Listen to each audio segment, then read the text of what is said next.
V Strekove sa po prvýkrát uskutočnila spomienková slávnosť venovaná obetiam Prvej svetovej vojny. Pri tejto príležitosti sa 26. októbra uskutočnila predhodová svätá omša. Strekovčania spomínali, aby sme nezabudli na to, čo dokáže ľudstvo, že nevytvárame iba dobré a pekné veci. Pred svetou omšou 88-ročná emerencia Bálint predniesla modlitbu, ktorú zvykol spievať kantor na každej hodovej svätej omši.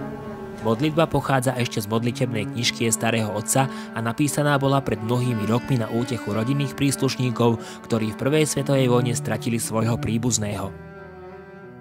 Anjeli zlietajú na miesta, kde odpočívajú hrdinovia. Našu horlivú modlitbu uložia na vence, na ktoré svietia aj hviezdy a úpenlivo nariekajú. Píše sa v modlitbe.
Na svätej omši mali zastúpenie všetky spoločenské organizácie.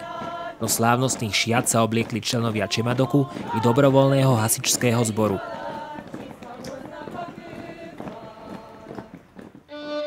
V rámci spomienkovej slávnosti odhalili sochu Turula, ktorá po 8 rokoch opäť zdobí stĺp na námestí. Pôvodná strekovská socha vtáka Turula pochádzala z roku 1926. Na podstavci mala vyrité mená vojnových obetí. V roku 2006 ju však ukradli spolu s 11 sochami Turulov z okolitých obcí. Nová socha je práve z tohto dôvodu dôležitá tak pre občanov, ako i vedenie obce.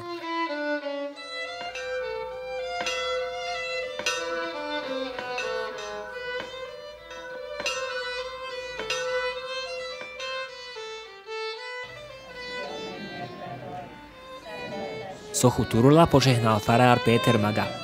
Následne prečítali mená mužov a chlapcov obetí Prvej svetovej vojny, ktorých pamiatku si príbuzní a spoluorganizátori pripomenuli vyslovením slova prítomný.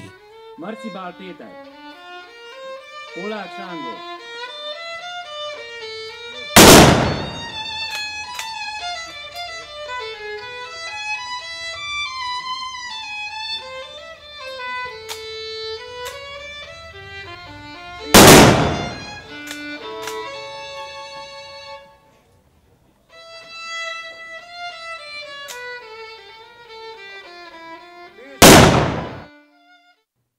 Spomienková slávnosť sa skončila kladením mencov a zapálením kahancov s menami vojnových obetí.